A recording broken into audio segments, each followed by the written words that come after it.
Hi friends, நாம இப்போ மனிதர்கள் போறதுக்கு தடை விதிச்சிருக்கிற 10 இடங்களை பத்தி தான் பார்க்க போறோம். வீடியோ ஃபுல்லா ஸ்கிப் பண்ணாம பாருங்க. வீடியோ பிடிச்சிருந்தா ஒரு லைக் போடுங்க. உங்களோட சப்போர்ட் தான் எனக்கு அடுத்தடுத்த வீடியோஸ் போடுறதுக்கு என்கரேஜா இருக்கும். வாங்க வீடியோக்குள்ள போகலாம்.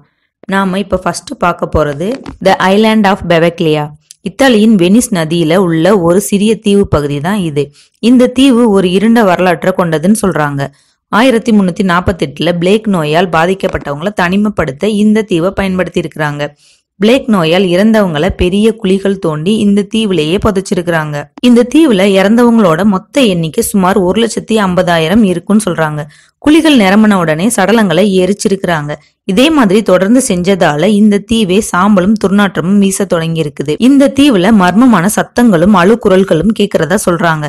இதை நம்பாத ஒரு டாக்டர் 1793 இந்த தீவை மனநல மருத்துவமனையா மாத்திருக்கிறாரு. அங்க இருந்த டாக்டர்ஸ் பேஷண்ட்ஸை வச்சு கொடூரமா ஆராய்ச்சி பண்ணினதா சொல்றாங்க. இந்த மனநல மருத்துவமனையும் 1968 மூடி இருக்கிறாங்க. இப்போ அங்க இடிந்த கட்டடங்கள் மற்றும் பிளேக் நோயால் பாதிக்கப்பட்டு எரிக்கப்பட்டவர்களோட எலும்புகள் மட்டும்தான் இருக்கு. இங்க இருக்கிற பேய் கதைகள் ஒருபுறம் இருக்க, இங்க உள்ள இடிந்து விழும் நிலைமையில இருக்கிற ஆபத்தான கட்டமைப்புகளுக்காகவே இந்த தீவை பேன் பண்ணி இருக்காங்க. அடுத்து ரெண்டாவதா பார்க்க போறது பொஹேமியன் க்ரோவ் USA. பொஹேமியன் க்ரோவ்ங்கிறது கலிபோர்னியாவின் மாண்டேரியோவில் இருக்கிற ஒரு தடை செய்யப்பட்ட 2700 ஏக்கர் பகுதி தான் இது. 1878 பொஹேமியன் கிளப்னு ஒரு தனியார் ஜென்டில்மேன் கிளப்பை உருவாக்கி இருக்கிறாங்க. ஒவ்வொரு வருஷமும் ஜூலை மாசத்துல உலகத்துல உள்ள மிக முக்கிய சில மனிதர்களை வச்சு இந்த முகாமை 2 வாரங்களுக்கு மேல நடத்திருக்கிறாங்க. இங்க ஒரு பெரிய ஆந்தை சிலையும் இருக்குது. இங்க மர்மமான சடங்குகள் நடப்பதாகவும் பிரசிடென்ட், பிசினஸ்மேன், சர்வதேச அளவுல சக்தி படைச்ச பெரிய புள்ளிகள் மட்டுமே இந்த ரகசிய விருந்தினர் பட்டியல்ல இருக்காங்க. அடுத்து மூணாவதா பார்க்க போறது tomb of Qin Shi Huang, China. கிமு 221 ஆட்சிக்கு வந்த சீனாவின் முதல் பேரரசர் கின்சு ஓங்கின் கல்லறை தான் இது. இந்த டெரகோட்டா சிற்பங்கிறது பேரரசின் மரணத்திற்கு பிறகு அவரை பாதுகாக்கிற நோக்கத்துல செய்யப்பட்ட இறுதி சடங்கு தான் இது. 1974 உள்ளூர் விவசாயிகள் கிணறு தோண்டினப்ப போர் வீரர்களோட பல பீங்கான் உருவங்களை கண்டுபிடிச்சிருக்கிறாங்க.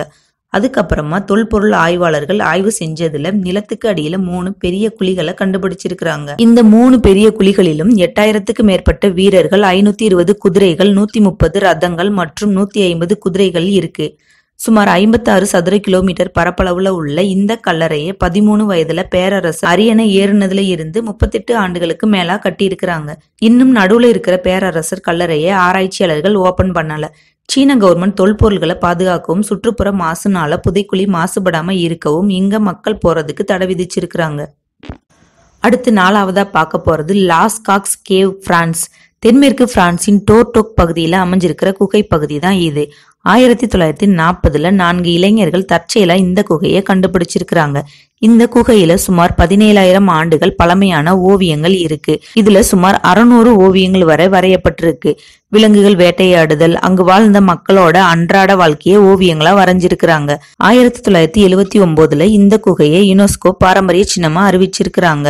பொதுமக்கள் பார்வைக்காக குகையை திறந்த போது அதிக மக்கள் வருகை மற்றும் சில கலைப்பொருட்கள் சேதமடைகிற நிலை வரவும் இந்த குகையை பாதுகாக்க 1963 மூடிட்டாங்க. ஆனால் சில ஹிஸ்டரி ஆராய்ச்சியாளர்கள், சயின்டிஸ்டுக்கு மட்டும் சிறப்பு அனுமதி இருக்கு. அடுத்து அஞ்சாவதா பார்க்க போறது நீகவ் ஐலாண்ட்.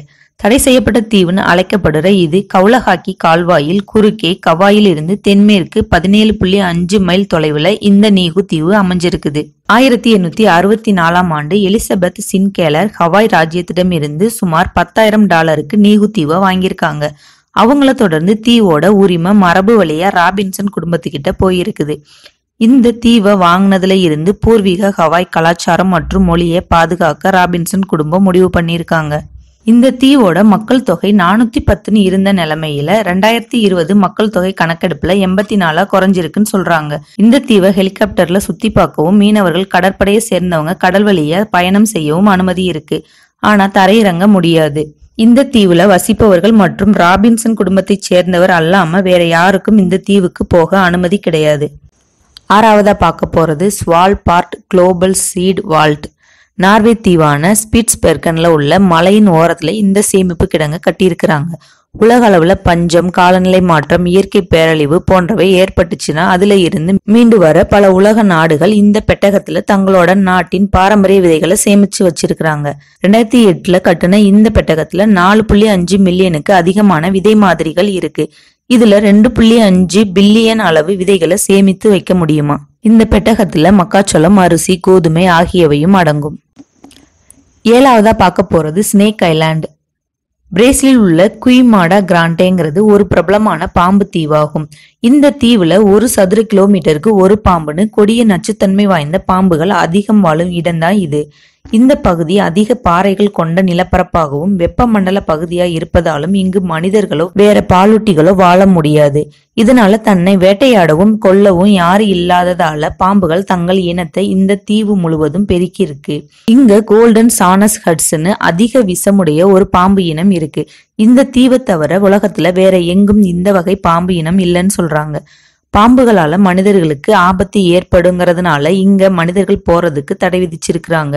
இருந்தாலும் சில ஆராய்ச்சியாளர்களும் பிரேசில் ராணுவம் மட்டும் இங்க செல்ல அனுமதி இருக்கு. 8வதா பார்க்க போறது பிரவேசிகா பிரானா. செக் குடியரசின் பொஹோமியா சுவிட்சர்லாந்துல உள்ள ஒரு குறுகிய பாறை அமைப்பு தான் இது. ஐரோப்பாவின் மிகப்பெரிய மணற்கல் வளைவு. 19ஆம் நூற்றாண்டுல இதை கண்டுபிடிச்சிருக்கிறாங்க. இதோட தனித்துவமான அழகிற்காகவே பல கலைஞர்களும் திரைப்பட தயாரிப்பாளர்களும் இங்க வர தொடங்கி இருக்கிறாங்க. இந்த பிரவேசிகா பிரானா அரிப்பு மற்றும் சிதைவு காரணமா 1982ல மூடப்பட்டிருக்கு. இருந்தாலும் தூரத்துல இருந்து இதோட அழகா ரசிக்கலாம். இதோட இயற்கை காட்சிகள் கிரானிக்கல் ஆஃப் நார்னியா மூவில படமாக்கி இருக்கிறாங்க.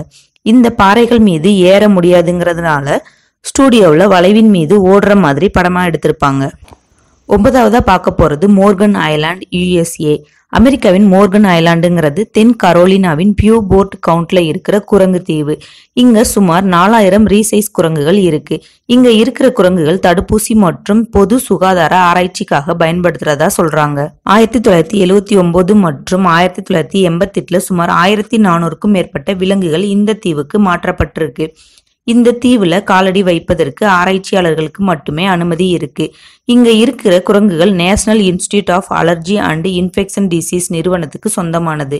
குரங்குகள் மற்றும் மனிதர்கள் பாதுகாப்புக்காக மனிதர்கள் இங்க போக தடை விதிச்சிருக்கிறாங்க. 10வதா நம்ம பார்க்க போறது நார்த் சென்டினல் ஐலாண்ட். இந்த உலகத்திலேயே ரொம்ப மர்மமான தீவுனா அது இந்தியாவில இருக்கிற நார்த் சென்டினல் ஐலாண்டு தான். அந்தமான் தீவு கூட்டத்துல இருக்கிற இந்த தீவுல 60,000 வருஷத்துக்கு முன்னாடி எப்படி மக்கள் வாழ்ந்தார்களோ அதே மாதிரிதான் இப்பவும் வாழ்றாங்க. இந்த தீவுல குறைந்த அளவே மக்கள் இருந்தாலும் வெளியாட்கள் யாரையும் இவங்க இந்த தீவுக்குள்ள விடுறது இல்ல. அதையும் மீறி வர முயற்சி பண்ணுனா அம்புகளால அவங்கள கொடூரமா கொல்றாங்க. 2018ல அமெரிக்காவை சேர்ந்த 26 வயதான மத போதகர் ஜான் ஆலன் சாவ் விதிமுறையை மீறி 4 மீனவர்களோட இந்த தீவுக்கு பக்கத்துல போனப்ப இந்த மக்களால கொடூரமா கொல்லப்படுறாரு. தூரத்துல இருந்த மீனவர்கள் அந்த மக்கள் அவரோட உடலை கடற்கரையில புதைச்சதா சொல்றாங்க. இங்க இருக்கிற மக்கள் ரொம்பவும் இம்யூனிட்டி பவர் கம்மியா இருக்கிறதாகவும் நமக்கு வர சாதாரண காய்ச்சல் சளியை கூட அவங்களால தாங்க முடியாததாலும் வெளியாட்கள் யாரும் இந்த மக்களுக்கு நோய்களை பரப்பிவிடக் கூடாதுன்னு இந்திய கவர்மெண்ட் இங்க போறதுக்கு தடை விதிச்சிருக்கிறாங்க. 1956ல இந்திய அரசாங்கம் சென்டினல் தீவை பழங்குடி காப்பகமா அறிவிச்சு தீவை சுற்றி 5 கிலோமீட்டர் தூரத்திற்கு மக்கள் செல்ல தடை விதிச்சிருக்கிறாங்க. வீடியோ ஃபுல்லா பார்த்ததுக்கு ரொம்ப நன்றி. அடுத்து எதை பத்தி வீடியோ போடலாம்னு சொல்லி கமெண்ட்ல சொல்லுங்க. வீடியோ பிடிச்சிருந்துச்சுன்னா லைக் பண்ணுங்க, ஷேர் பண்ணுங்க, கமெண்ட் பண்ணுங்க. மறக்காம சப்ஸ்கிரைப் பண்ணிருங்க.